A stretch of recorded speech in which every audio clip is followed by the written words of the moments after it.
Hello guys, good evening. Luto tayo ng pansit.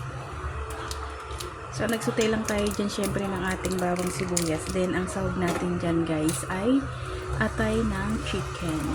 So yan. Atay ng chicken. Pakukulan muna natin yung ating sabaw. So yan. Then syempre para mas lalong mas malasa guys. Halagyan natin syempre ng pork cubes.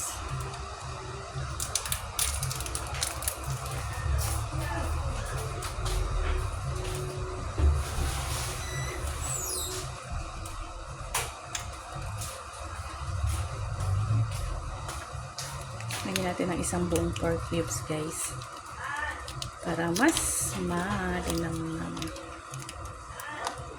Lagyan natin yan guys.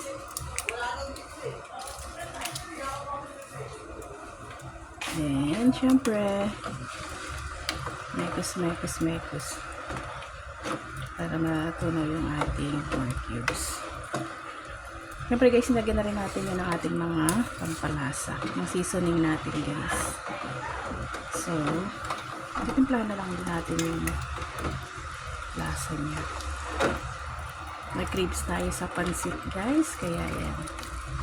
Yan ang ating hapunan. So, meron pa rin naman tayong yan, tinolang chicken guys, para kasi ang sarap-sarap ng pansit. So, magluluto tayo ng 1 kilo siguro to guys. Ito, ganito karami. Siguro 1 kilo na, 454 grams guys. So, sa dali ko lang ito nabili guys. Ayan. Siyempre, hindi mawawala ang ating gulay. Panghuli na natin yung gulay guys para hindi siya masyadong maluto. So, ayan guys, keep on watching.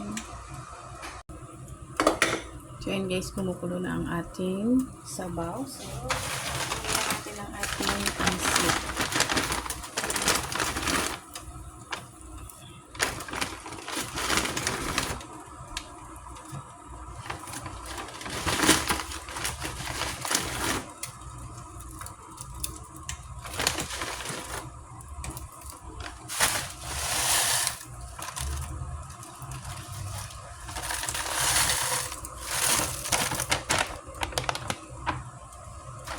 Siyempre, halo-haloin natin yun guys.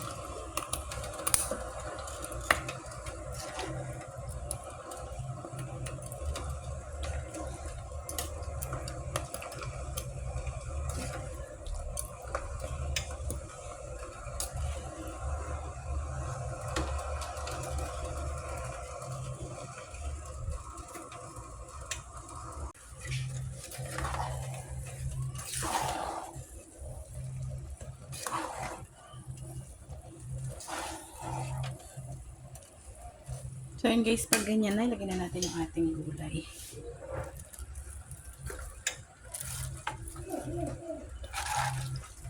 Yan, papanghuli natin ang gulay para hindi siya masyadong malusak.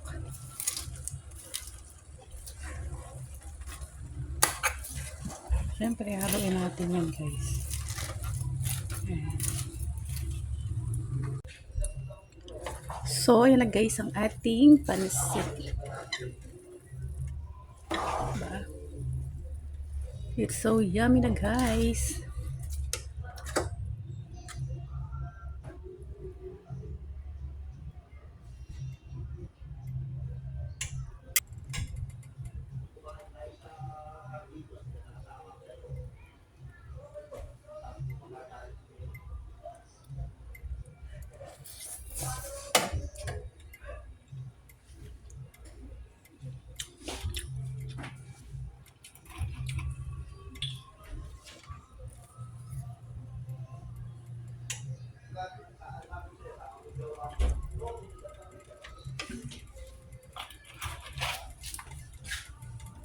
Lagyan natin ng konting kulay guys. Medyo maputla. So, meron pa naman siyang konting water.